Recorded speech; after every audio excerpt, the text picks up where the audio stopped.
이건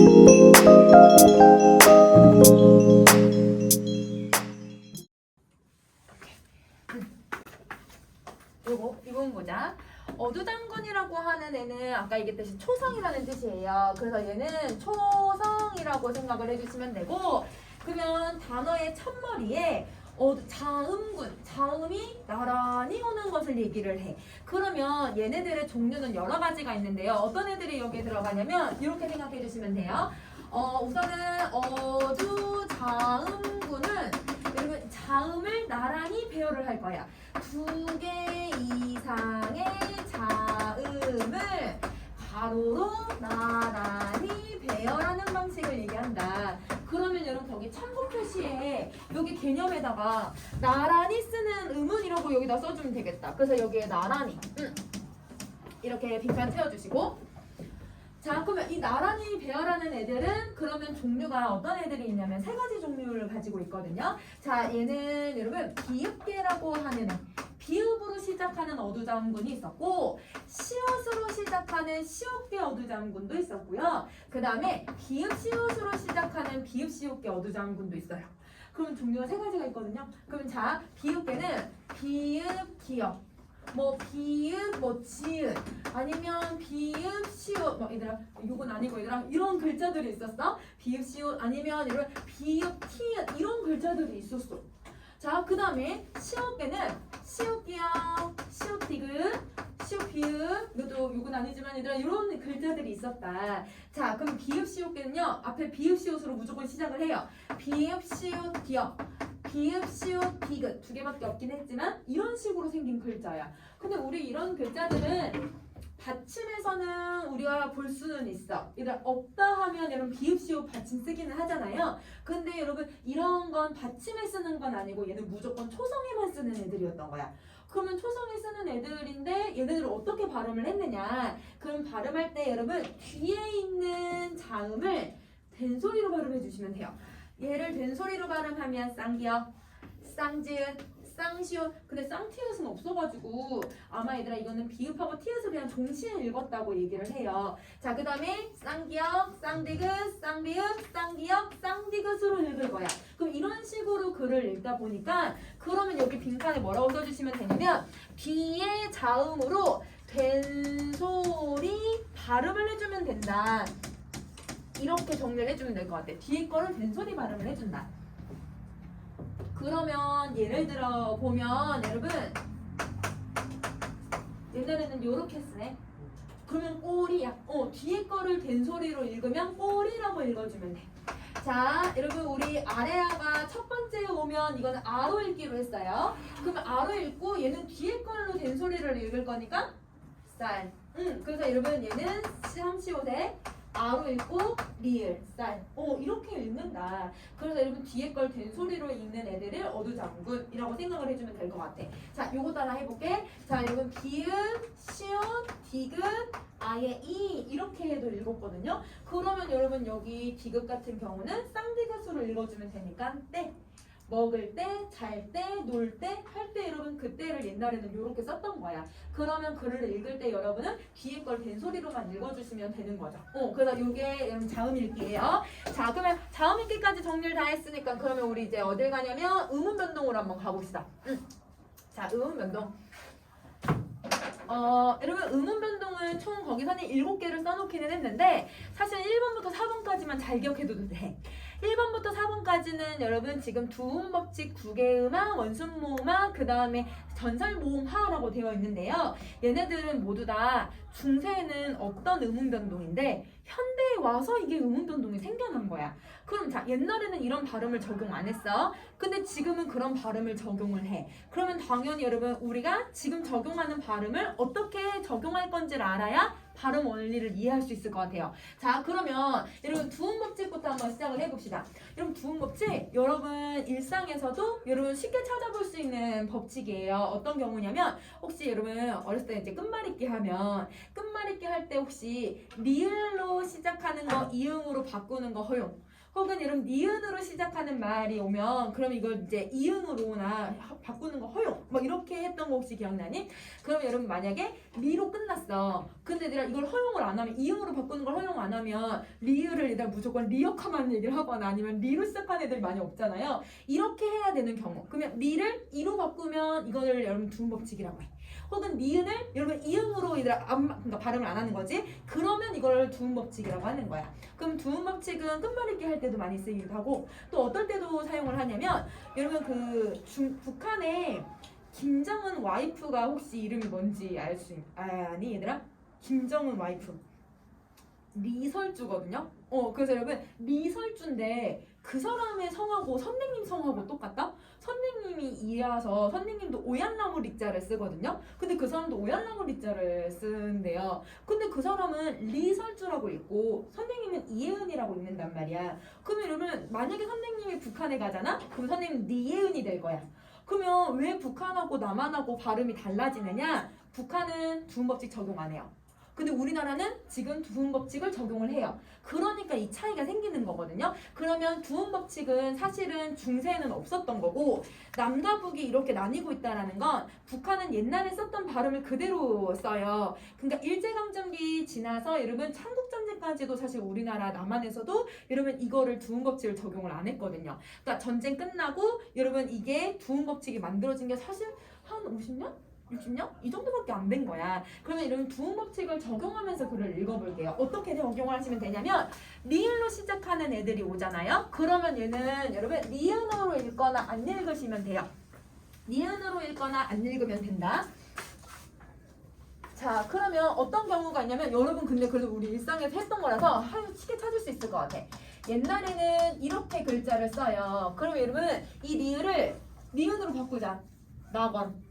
이상향이라고 하는 낙원으로 바꿀 수 있을 거고 그 다음에 옛날에는 이렇게 글자를 써요. 그럼 여러분 어떻게 읽어주시면 돼요? 양심. 안 읽어줄 거야. 양심. 이렇게 글을 읽으면 이걸 두음법칙이라고 할 거예요.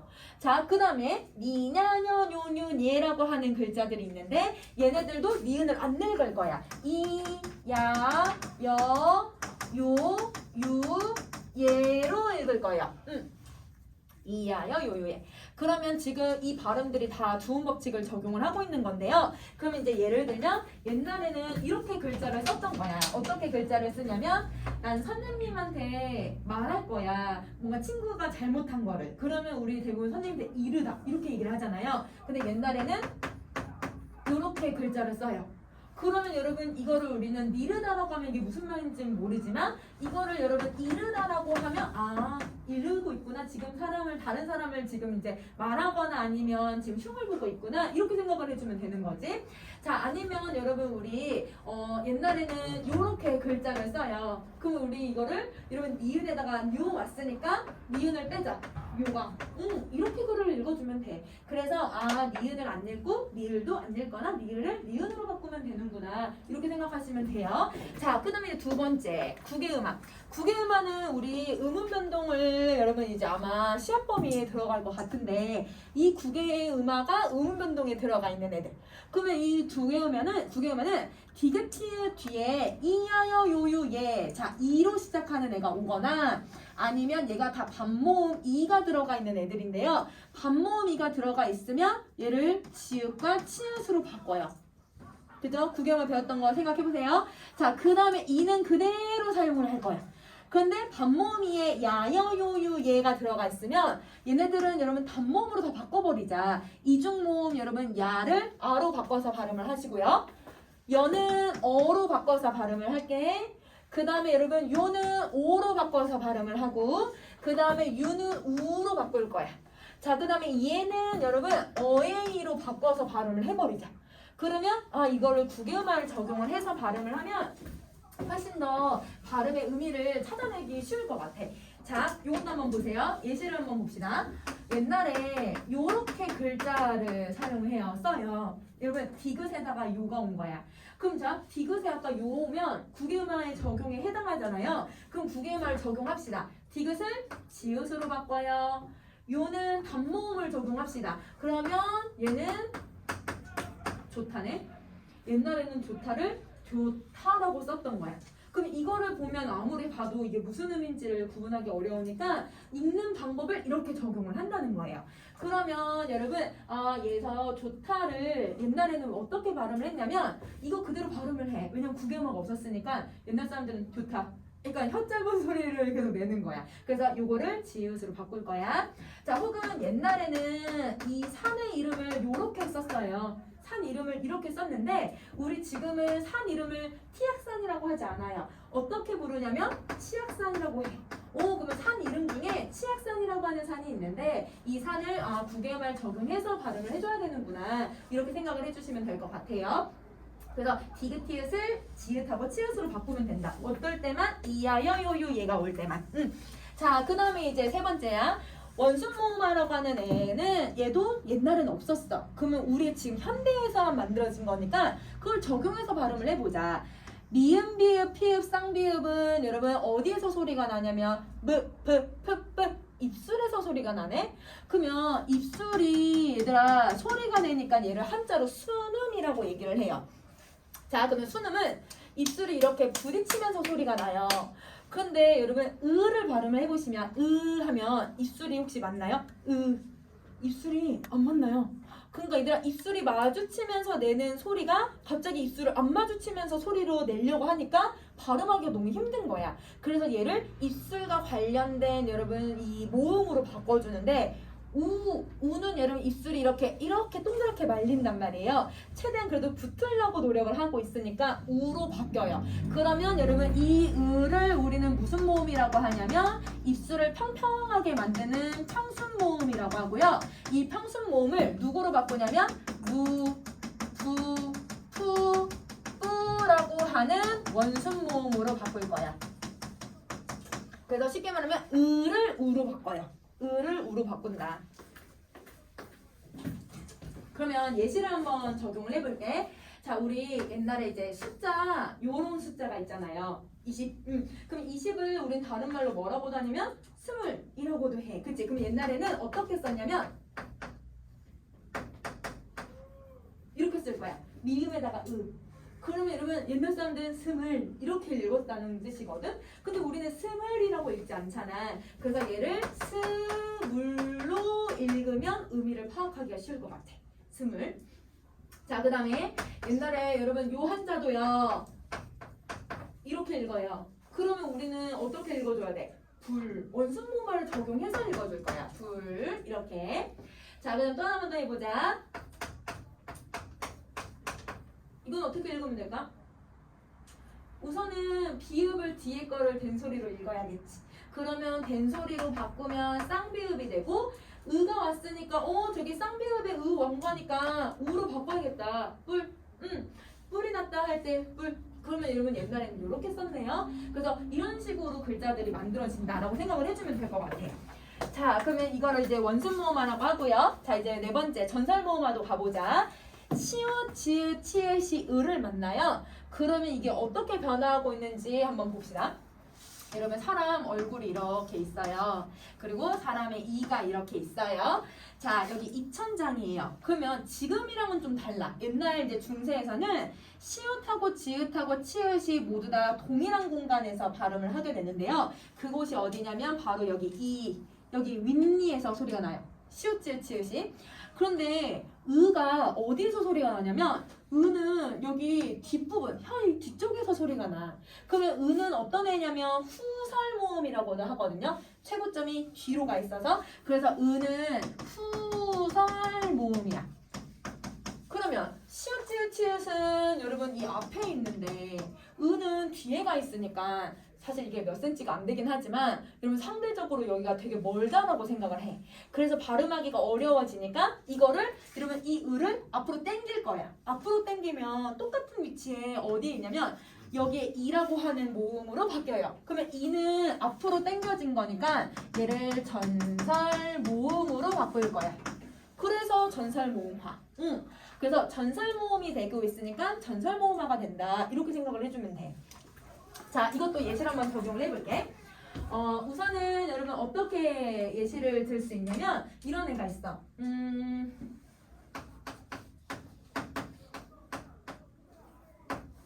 옛날에 이렇게 글자를 쓰는 애가 있었거든요. 자, 우선은 얘를요, 지읒에다가 의가 왔으니까 뭘로 바꾸시냐면, 의를 이로 바꾸시다. 그러면 이를 바꾸면 진, 그지? 요거를 이렇게. 그럼 이걸 소리 내서 읽으면 진흙이거든? 진흙이 뭔지 알겠지, 얘들아? 찐득찐득한 흙 있잖아. 그럼 옛날에는 요거를 이렇게 썼던 거야. 아, 그러면 얘를 읽는 방법을 알고서 발음을 해보면 그 발음의 원형이 뭔지도 찾아낼 수가 있는 거. 그래서 이렇게 생각해 주시면 되고. 자, 하나만 더 해볼게요. 자, 여러분, 우리 저번에 아래아가 두 번째 오면 어떻게 소리가 낸다고 했어? 아래아가 두 번째 오면 으로 소리 낸다고 했어. 그러면 으로 먼저 바꿔주시고, 그 다음에 여러분 치읓에다가 의가 오네. 치읓에다가 의가 오니까 전설모음화 적용을 해주자. 그러면 여러분 이게 아침. 그래서 여러분 이건 1930년대 후반까지도 썼던 단어야. 그래서 여러분 그 윤동주의 시하고 여러분 이육사의 시에서 아침을 아침이라고 써놓은 이 원본이 있거든요. 아, 30년대 40년대까지도 이렇게 하다가 이제 와서 이제 아침이라고 읽는 거야. 그래서 아침이라고 적용을 해주면 되겠지?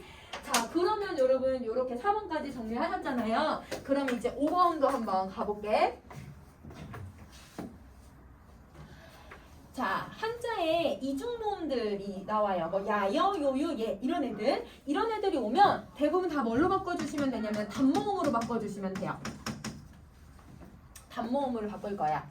그러면 그 단모음으로 바꾸는 걸 단모음화라고 부르는데 6번의 단모음화를 한번 봐줘. 자, 이중모음을 모두 단모음으로 바꿀 거야. 그러면 이중모음 야를 아까 우리 아로 바꾼다고 했고, 얘는 어로 바꾸고, 요는 오로 바꿀게요. 유는 우로 바꾸고요. 그 다음에 얘는 어의 이로 바꿀게요. 그 다음에 여러분 애는 여러분 얘들아 할 때 요렇게 해서 바꿀 수 있을 것 같아. 자, 여러분 우리 이렇게 옛날에 썼어. 세종을 여러분 한자어거든요. 그러면 여러분 여기 지금 여예이로 썼잖아요. 근데 우리는 어떻게 읽어요? 세, 어예이로 읽잖아. 그러니까 옛날에는 세종대왕을 세 이렇게 읽었고, 그 다음에 여러분 우리 예디응 어떻게 읽기로 했냐면 안 읽기로 한다. 미안해. 이응으로 읽기로 했잖아요. 그러면 여러분 이렇게 해서 세종 이렇게 읽어주면 되겠다. 그지? 그래서 이 단모음하로 적용해서 글을 읽어주면 된다. 이렇게 생각해 주시면 되고, 7번째는 저번 시간에 좀 했던 거야, 얘들아. 우리 이 한자어들은 고유명사로 끝나는 경우가 많기 때문에 선생님이 저번 시간에 했던 이런 그 한자들을 조금 위주로 기억을 해주시면 될 것 같아요. 그런데 정말 어려우면 출제자들도 별표 표시를 해줄 거기 때문에 그러니까 여러분은 너무 당황하지 않아도 되고, 대신 근데 좀 선생님이 알려준 한자는 좀 기억을 해둘 거. 그러면 해석할 수 있을 것 같아. 자, 그러면 여러분 우리 다음 페이지로 가서 21쪽인가? 자, 21쪽으로 가셔서 자, 이 문제 이제 적용을 한번 해보시는데요. 1번부터 25번까지 홀수만 할 거예요. 홀수만 하시고, 얘들아 13번은 좀 어려워서 13번은 선생님이랑 같이 할 거니까 1번부터 25번 홀수번 지금 한번 쭉 해봅시다.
우선은 이거 보시면 자 싫다는 전설 모음어를 적용을 할 거예요. 그러면 여러분 스를 어떻게 읽을 거냐면 실 이렇게 읽을 거고 그 다음 거 이어서 읽으면 싫다거든?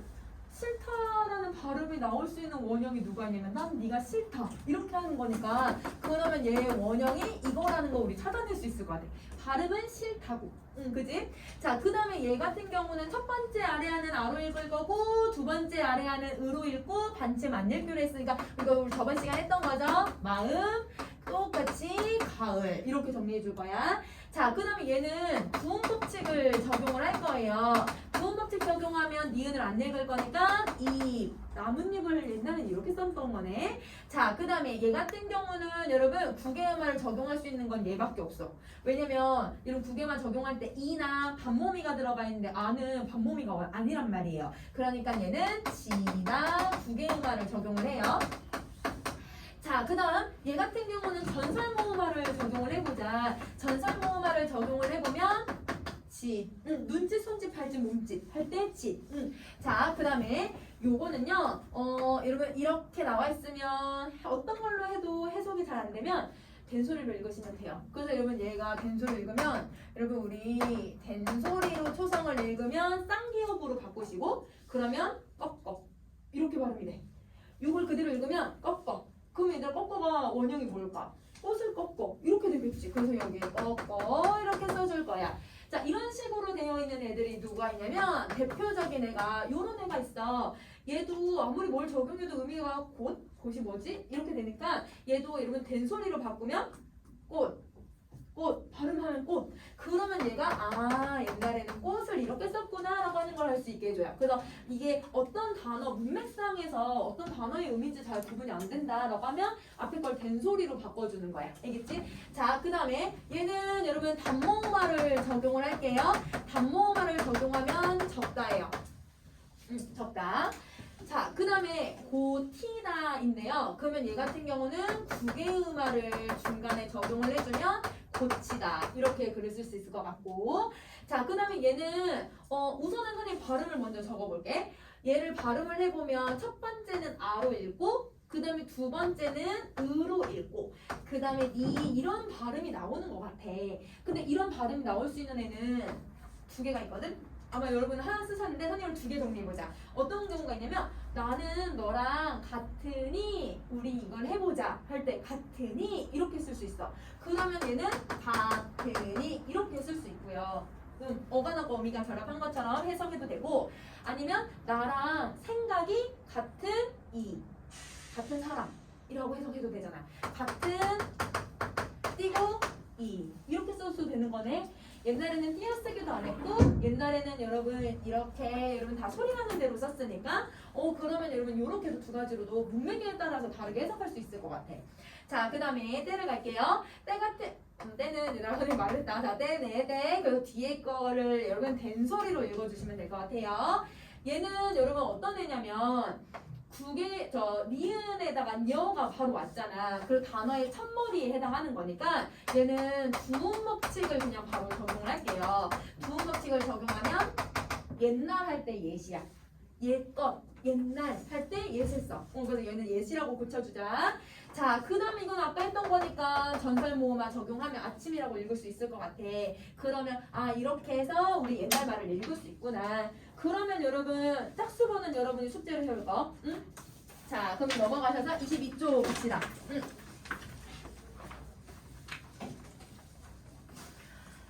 자, 우리 현대시를 공부할 때 여러분 현대시는 선생님 어떻게 읽기로 했었냐면 현대시는 제목부터 보자고 했어. 그치? 제목에서 뭘 찾으라고 했는지 혹시 기억나요?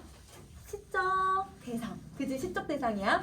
근데 고전 시간은 제목으로 뭔가를 찾아내기가 너무 어려워. 왜냐면 규원가, 누항사, 아니면 얘들아 강호사시가 이렇게 하니까 한자가 너무 많으니까 이게 무슨 의미를 가지고 있는지 해석하기가 어려워요. 제목을 볼 필요는 없고 작가 이름을 볼 거예요. 그럼 작가 이름을 가지고 주제를 찾아낼 거거든요. 자, 그럼 포인트 5를 먼저 정리를 할 거야. 자, 이런 포인트 5는 근데 조금 아래에 있어서 선생님이 여기다가 정리할게. 거기 밑에 여러분 포인트 5에다가 정리하세요. 자, 우선은 작가의 이름, 작가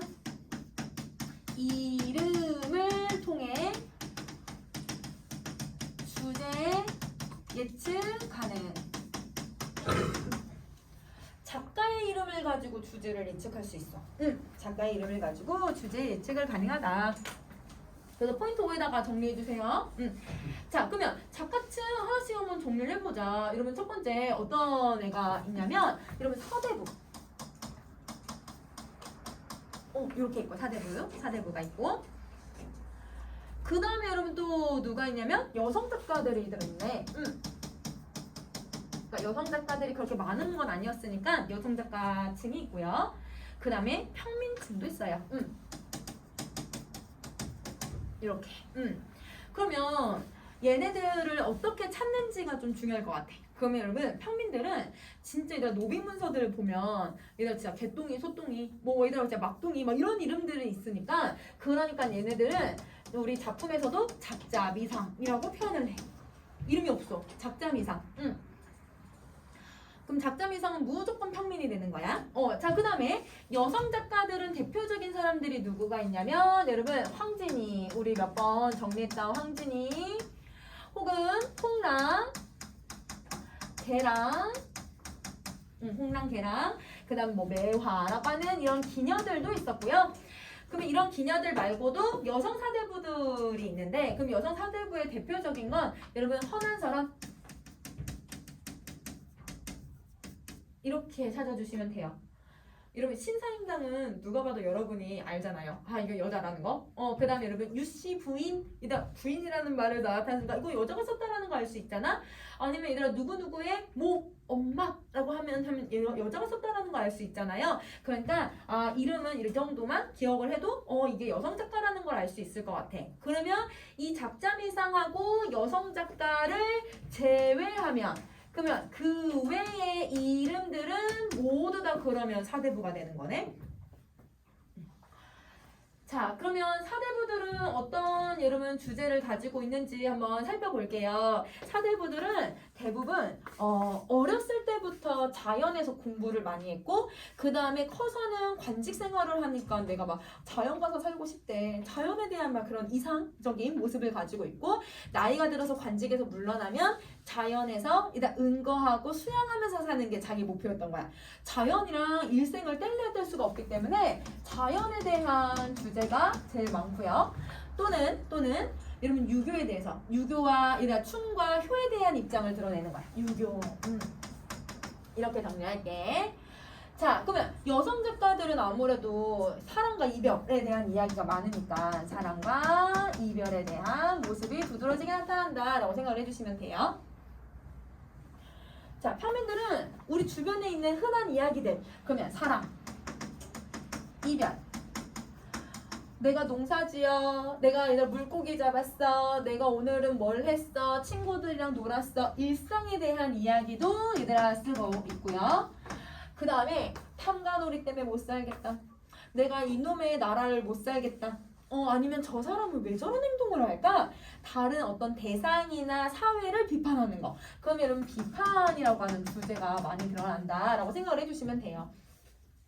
그러면 여러분 이제 사람 이름을 가지고 얘가 무슨 주제가 나올 거라는 걸 미리 예측을 하시고 주제 예측을 가지고서 작품을 해석해 나가시면 되는 거예요. 그러면 여러분 이거를 이제 작품에 이제 적용을 한번 해볼까? 자, 다음 페이지를 가시면 여러분 10년을 경영하여라고 하는 작품이 있어요. 요거 한번 해석을 해봅시다. 자, 여러분 작가 이름 보세요. 작가 이름을 보시면 송순이라고 되어 있으니까 작자미상 아니죠? 그리고 황진이, 홍랑, 개랑, 매화, 허난설원 아니지? 그러면 이 사람은 사대부구나. 그러면 사대부들은 자연이나 유교에 대해서 이야기를 하기로 했으니까 우리가 주제를 미리 예측할 수 있을 것 같아. 자연이나 충이나 효에 대한 이야기를 하지 않을까? 이렇게 미리 예측을 여러분 해주시고요. 그러면 이제 선생님이랑 작품 해석해봅시다. 10년을 경영하여. 그럼 여러분 혹시 경영학과를 가고 싶은 친구들 있니? 그럼 경영학과는 대부분 뭔가 어떤 현실에 대해서 계획하고 시행하는 여러분 어떤 단계들을 공부를 하는 거잖아요. 그러니까 여러분 이 경영한다라는 건 계획 실행이라고 생각을 해주면 돼. 그래서 여기서 계획하고 실행하여. 그러면 10년 동안 계획하고 10년 동안 내가 실행을 한 거야. 그러면 10년 동안 계획하고 10년 동안 실행해서 뭘 했냐면 초려 삼간을 지어냈대요. 그러면 초려 삼간의 뜻이 뭔지를 잘 모르겠으면 여러분 여기 한자 뜻풀이 안 나와 있으면 해석 안 하셔도 되지만 근데 여러분 초려 삼간은 선생님이 이제 특정 단어들은 좀 기억해야 되는 애들 있다고 했잖아요. 그래서 선생님이랑 막 얘들아 뭐 새우도 공부했고 막 도화도 공부하고 이렇게 단어들 공부했잖아요. 그 단어예요. 알고 있어야 되는 단어예요. 초가집이에요.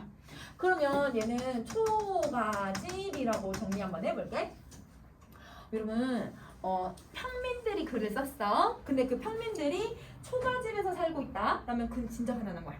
너무너무 살기 힘든 거야. 그런데 사대부들이 초가집에서 살고 있다? 이거는 여러분 나 좀 되게 검소한 사람이야. 나 되게 청렴하고 나 되게 소박한 사람이다 라는 걸 보여주기 위한 거예요.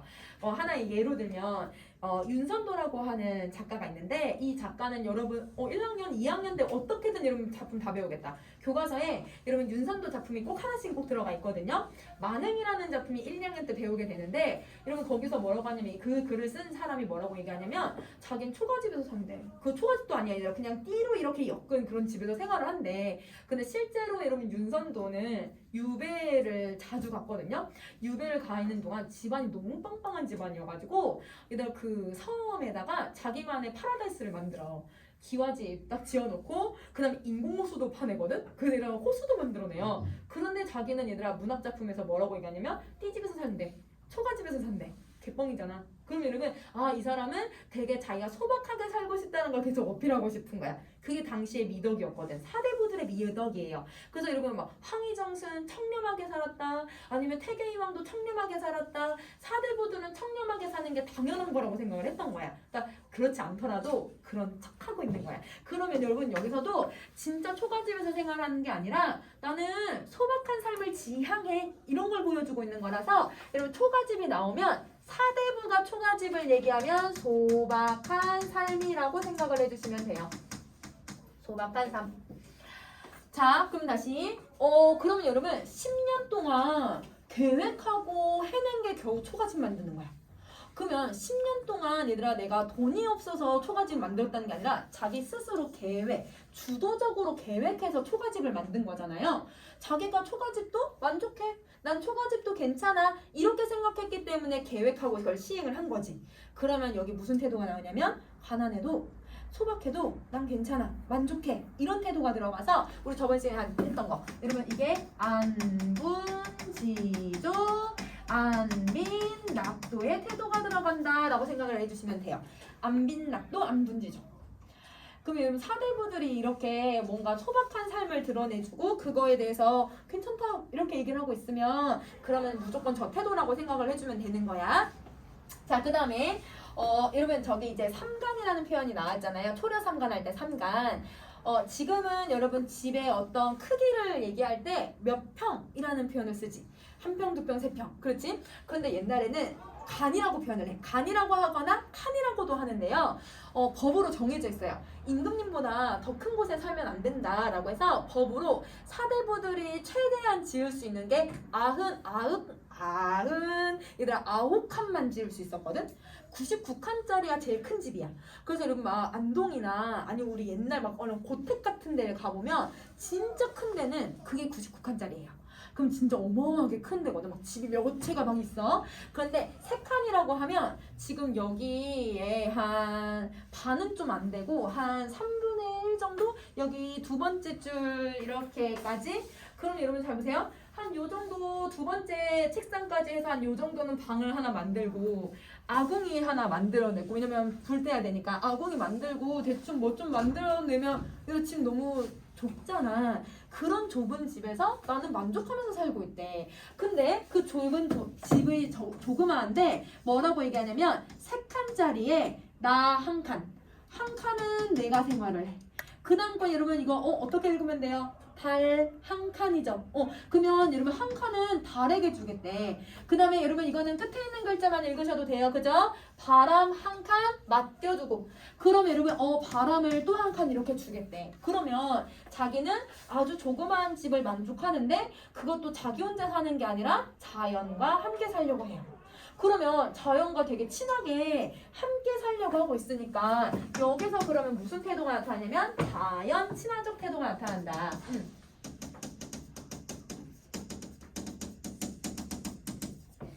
그래서 여러분 자연 친화적 태도를 이제 작품에서 어떻게 찾으시면 되냐면 자연을 진짜 친구 같다, 벗 같다.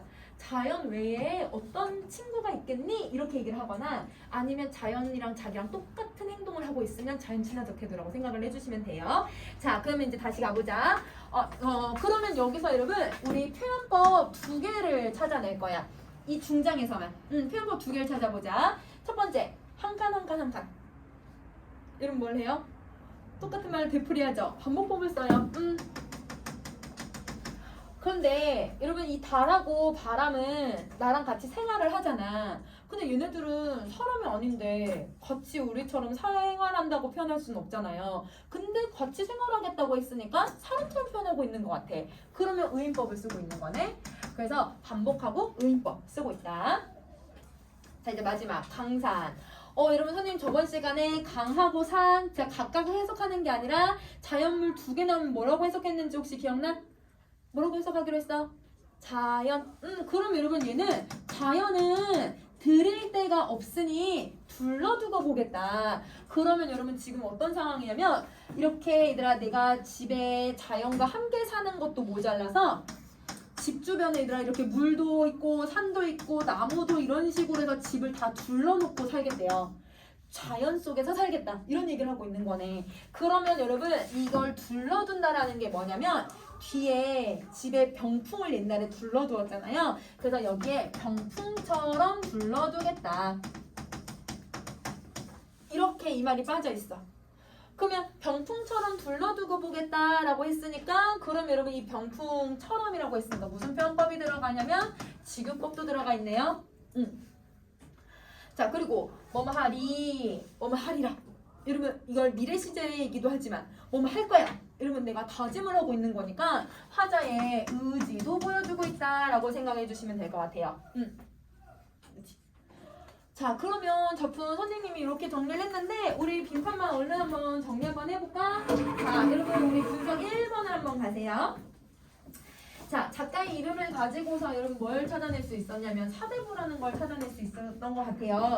그래서 거기 빈칸에 사대부라고 써주시고 사대부들은 주제가 여러분 자연이나 유교에 대해서 얘기하는데 선생님이 칸을 3칸을 만들어 놔가지고 그지 얘들아 그냥 2개만 쓸 거야. 그러면 주제 지금 뭐 나왔어? 자연에 대해서 얘기했지. 그래서 여러분 자연에다 동그라미 한 번 더 표시해주면 될 것 같아. 자연에 대해서 이야기해주고 있다. 자, 그 다음에 분석 2번 갈게요. 분석 2번. 자, 병영이라고 하는 건 계획을 세워서 해나간다라는 뜻인데 몇 년이 걸렸어요? 10년. 그렇지, 10년 걸렸어.